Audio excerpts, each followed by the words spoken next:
Bonjour, je suis Guillaume Sanchez, chef étoilé du restaurant Nezo et on est à l'Académie Mandar.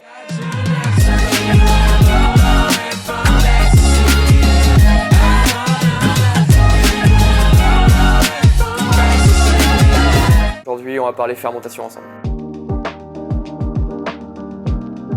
La mise en fermentation est une conservation, comme on en trouve beaucoup d'autres, sauf que celle-ci va avoir pour particularité de conserver toutes les vitamines et les minéraux d'un produit. Et donc en fait tout ce qui est bon, tout ce qui va vous apporter du sens, tout ce qui vous rend vivant en fait. Je pars du principe qu'on ne doit pas acheter de produits pour les mettre en fermentation.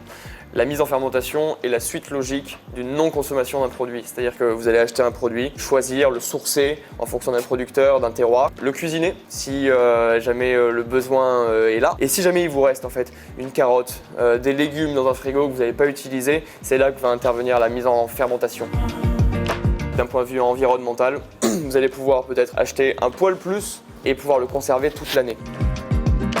Point qui est hyper important, qui est l'exhausteur de goût. C'est-à-dire que cette poire va avoir encore un peu plus le goût de poire après fermentation. Alors attention, vous n'allez jamais avoir la fraîcheur et le côté juteux de cette poire. Par contre, vous allez avoir tout ce qui est caché derrière, tous les parfums de fond qu'on ne sent pas et tout ce qui fait finalement en fait le parfum d'une poire.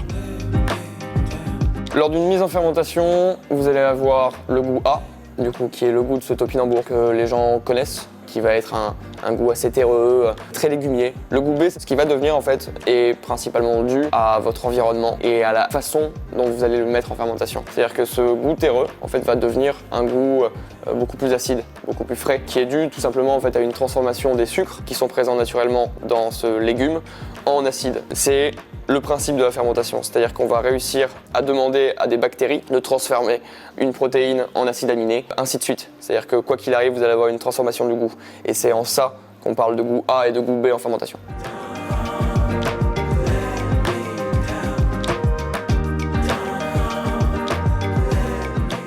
La fermentation des légumes, du coup, c'est la base du solfège dans la fermentation, c'est-à-dire que tout le monde peut le faire, c'est hyper accessible, hyper simple.